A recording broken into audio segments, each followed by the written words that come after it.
They hang. Urabosa, Rivali, and Darak stand over him, their faces gray and passive, their bodies suspended as the Zora were, invisible chains and the pallor of death. Ganon's smoky specter twists around them, laughing, making ready for a feast. Link kneels below them in a dark well, drowning in it. He hates this the most.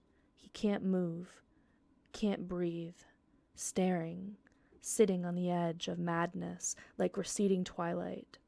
Urabosa was the best of chiefs, fierce, sensible, and limitless, his greatest source of advice. Rivali was the best of rivals, his challenger, strong and proud, the only one who pushed him beyond his limits. Darak was the best of commanders, vast, brave, and kind, the one who had his trust to lead. They're gone now. They've been gone a long time, Link. Why can't you just let go? Ganon's screeching laugh echoes in his mindscape as his friends are swallowed, one by one, their faces twisting in agony. He can feel it there, low in his stomach, where the malice had sunk, sharp, churning. It emerges from the bloody hole between his ribs, stretching him open and slicing up his skin. 1,000 knives carving the name Ganon under his fingernails until his flesh is red raw, eating him down. A hole clogging with the beating hearts of his long-gone friends and growing until he is being ripped. A hook tearing upward with the crack of rib and bone.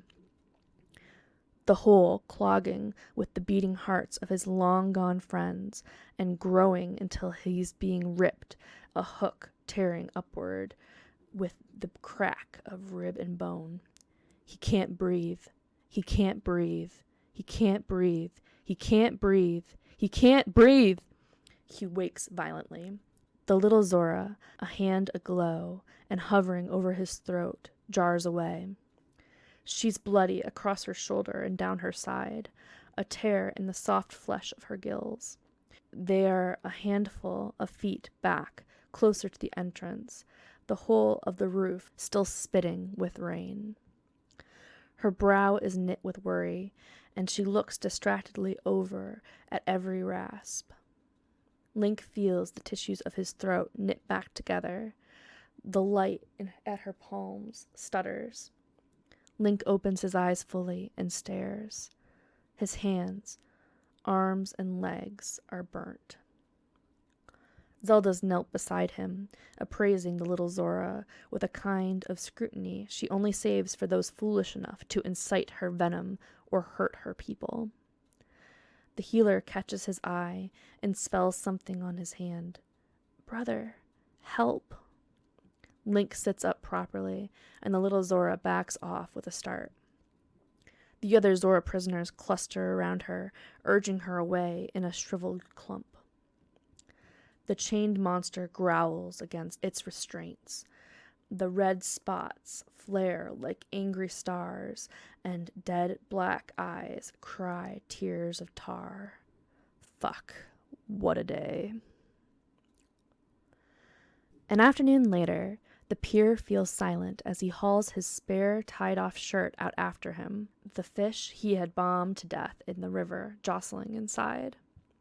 He's been told to go lie down and rest, but every muscle revolts against the idea. A lot of him aches, but whatever healing magic little Zora used, it sure as din worked. Apparently, her name is Mifa, and she's supposed to be a princess. He's not wrapped his head around it yet, but that doesn't really matter. Zelda is the one whose job is to think. Riju waits for him, her foot tapping irritably as she's grimacing. She doesn't know sign, but she's very easy to lip read. "Why do I have to be here for this Zora plan?" He gives her a shit-eating grin, knowing how little she enjoys their current smell. The Zora descend the stairs, all ghostly, filthy, 110 of them, and the fish are shared out along the pier. They eat like animals and barely move, stunned to silence by everything. twitching away from the sensory overload. Link thinks he could touch his fingers around their waists and still have room to spare.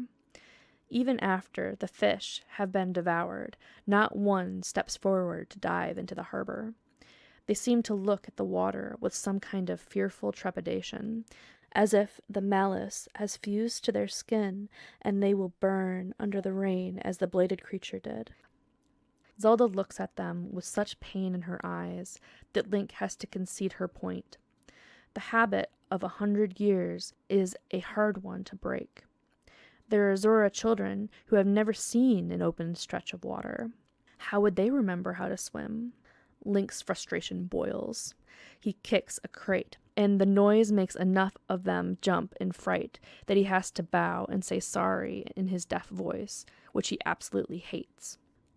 Zelda loops her hand through his arm and silently asks him what to do. He stares between the bunches of them, shell-shocked and frightened. Mipha, too. She stares longingly and fearfully at the lake. "What are they waiting for?" Riju mutters, getting more nervous with each moment. "I can't imagine what it would be like to have to learn to fly again after 100 years, Teba whispers back. Link feels thin with grimace. Instead, he steps up to the edge of the pier, ushering. He looks and points down intently. Zelda leans with a worried look as she seeks out what danger he sees. She answers his call so fast that all he has to do is push her elbow slightly, and she's cartwheeling her arms and landing face first in the water. All the Zora gasp and shrink, staring up at Riju and the Gerudo as they laugh raucously at the sudden interruption. They look like wide-eyed rabbits, all fearfully crouched in a row, but they lean back forward as she breaks the surface. She splutters and swears at Link's smirk, immediately launching up to grab his wet tunic and haul him in too. Then, the Gorons are down the pier, cheering as Zelda swims after him, 2 kids having a splash fight in the moat. The princess jokingly tries to drown him for his insubordination. His pores open, and the smell, the filth, and the malice from the dungeons washes out, though his mind is still thick with it. The Zora stare. The fish are watching the worms swim. He paddles in front of Mipha. She can't seem to meet his eyes yet. She did nearly get him killed. He wants to thank her for stopping him from doing the same to her brother, imagining what would have happened after finding out he killed a Zora prince and not a blight. It would have destroyed him. No use in thinking about that now. Instead, he grins up at her reassuringly. She reciprocates, in a dazed sort of surprise. "Come on in. The water's fine." He knows his voice cracks, but she still looks down furtively, and with a gentle, brave curl of her legs, she dips her malice-crusted feet into the water. 100 Zora gasp as her held breath erupts with a euphoric sigh, her eyes sliding closed, and she drops into the harbor next to Link and Zelda. Her limbs immediately remember what was long ago forgotten, dust and ichor flushing from between her gills, and her skin settling into a vibrant cherry red and snow peak white. She laughs, calling to her peers, some of whom likewise step forward, dipping in a toe or a fin, until one especially bedraggled and filthy child throws herself in, and every Zora seems to wake up and follow suit, water splashing and churning with washed-off muck and blissed-out smiles. 100 glorious colors revealed as harmony is returned. Even the heavily injured ones glide with ease in the water. Some of them cry, some of them spin and play, some are praying, but not one looks like those lifeless husks he found in the prison. Link, for the first and only time, feels like a champion. Turns out that 100 years avoiding reprimand for noise, horrible living conditions, and gills bunged up with ichor will reduce a Zora's communication skills. They do speak Hylian, and they sign as well. But any species under a century of claustrophobic imprisonment, with not a lot to talk about, will forget or stop using most of their spoken vocabulary and retain very little of the signing one. Even for a long-lived species like the Zora, it was a lot of time to lose. But, like the swimming, it took them so little time to recall all that they had lost, and only the youngest few generations were left less able to communicate. Vocal muscles found new employment where they had not been stretched in years. Hands made old symbols that had not been needed since they spoke underwater before the calamity. Zelda and Mifa's fact-finding mission is protracted over cooking pots and between the final sweeps of their monster clear-out. She has healed Link's throat, back, and chest completely. She even healed her own wounds from malice burn and squeezing under the arena gate. Your magic is delightful. Is it something that you can teach? Zelda asks. No, it was a gift inherited from my mother. She speaks so softly that she's impossible to lip read, and Link has never been more grateful that she knows sign. Zelda says her voice breaks a lot, and her hands usually stutter mid-sentence, but they can work out what she's trying to say, for the most part, if she signs slowly. Link leans on the arch, so he can see all the way into the arena from the hall. The same red spots still glow angrily. Does your healing not work on your brother? No, they've done something to him. They took him, and a few dozen others. Only one came back to the cells. She went mad, tried to eat one of the children. I'm sorry. Her hands shake. Her eyes looked like the blight. I think the calamity liked being able to infect the guardians. I think it was trying to infect people.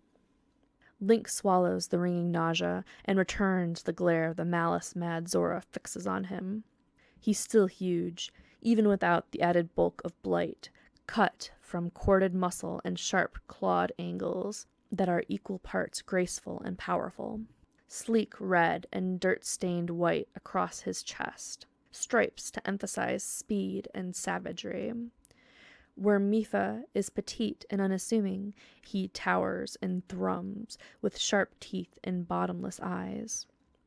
His brow and head-tail jut and flow in such a way that, should he had not been drooling tar between bared teeth, Link could imagine him wearing the title of Prince of the Zora with magnificence and exaltation.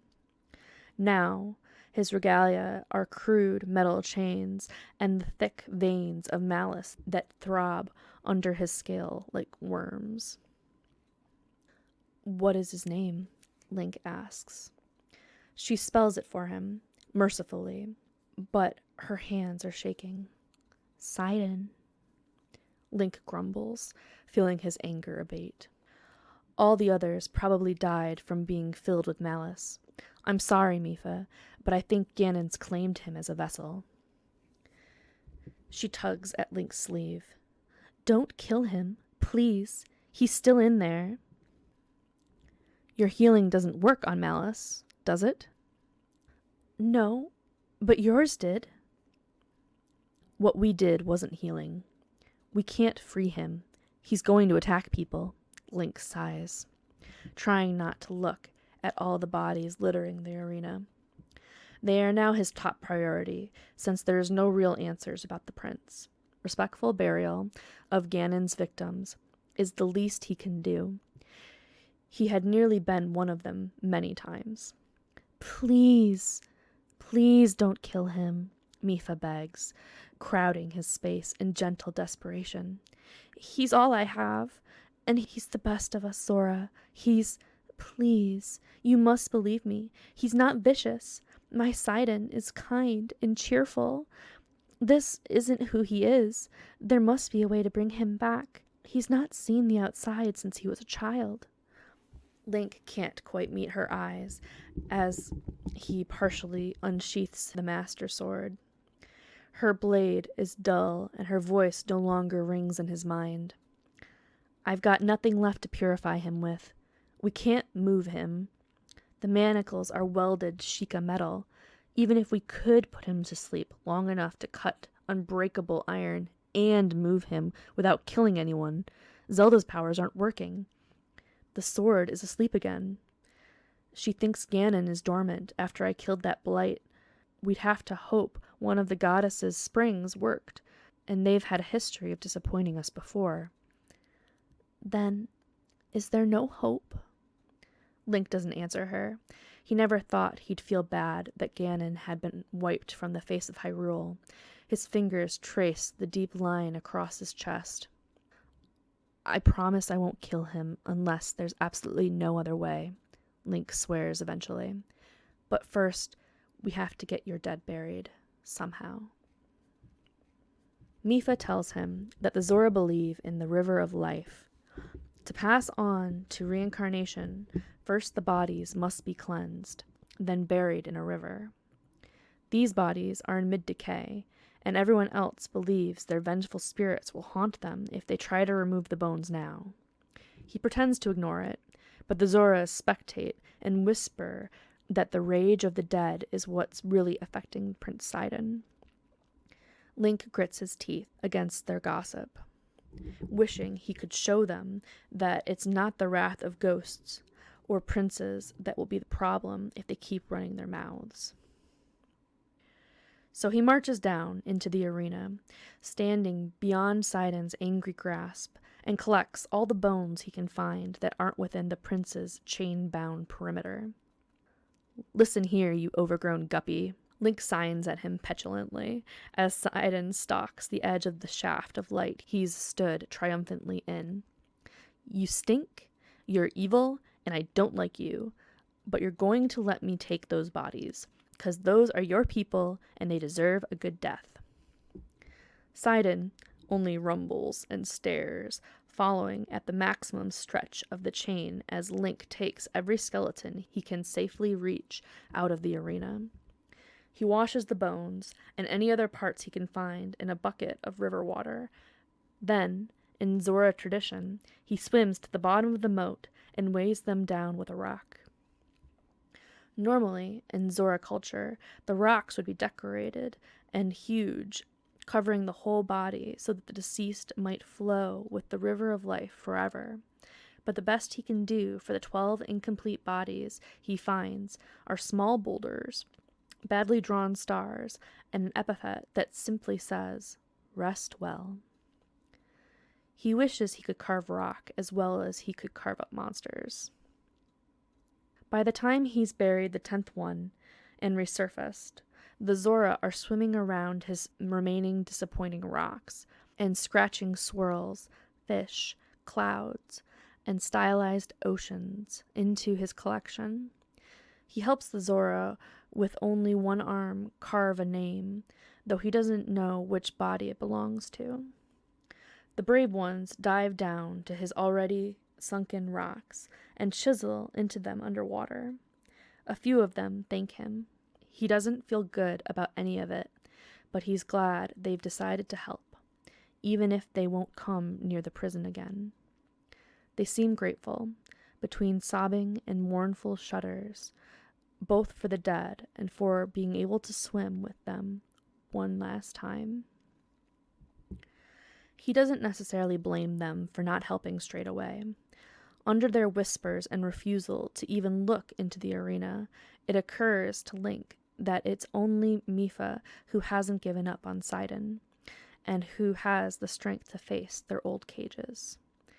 He's certain he wouldn't be able to do the same. The pit in the throne room writhes in his thoughts. He leaves the Zora to bury their own and returns to the fractious prince. I really need the rest of them. He walks past the reach line, waiting for Sidon to charge him, but the creature doesn't. He bares his teeth and growls. Very princely of you. Except, As he looks around, the bodies have been moved. The ones that were hung up around the sides of the room in Sidon's territory, the ones he hadn't gotten to yet, have shifted. They've been laid out behind the Zora in lumps that almost look organized. Link feels sick, remembering Mifa telling him of her other malice-mad subject. Those are your people. You can't eat them. But then, if that were true, where were the bite marks? The flesh he could see isn't ripped, just in various stages of decay. It is probably the main reason it stinks so badly down here. One of the bodies is so fresh, the scales haven't lost all of their blue pigment yet. Link tries not to think about how close they had been to saving that one. Anger wells in the pit of his stomach. If you're only guarding them, that's even stupider. Sidon shoots forward, the chains clanging taut, as Link backs away, far enough to avoid the swipe of claws and the spit from his snarl. His eyes are dark and bleeding bile. It is impossible to tell where he's looking, but Link can feel the ringing stare drilling into his neck, the ghost of teeth lodged there. It roars, the tension of the chain holding its tail back at an angle, forcing its chin upwards, haughtily, as it rumbles. Link sees the thing that had been previously lodged into the back of its neck, the object that saved his life. It hangs off the chain like an ancient screw, with a single vermilion glare at the top. A luminous tube drapes out of it that flashes amber weakly. Its length knitted between the chains and connects to some kind of rock brickwork hidden by the dead Zora. Link can't get at any of them or inspect the apparatus without being torn apart. Fine, I'll come and ask again tomorrow. When he finally turns around, Mifa is there, shaking against the archway. Thank you, she murmurs, mostly hopeless. Link studies his new boots and wishes he could do better.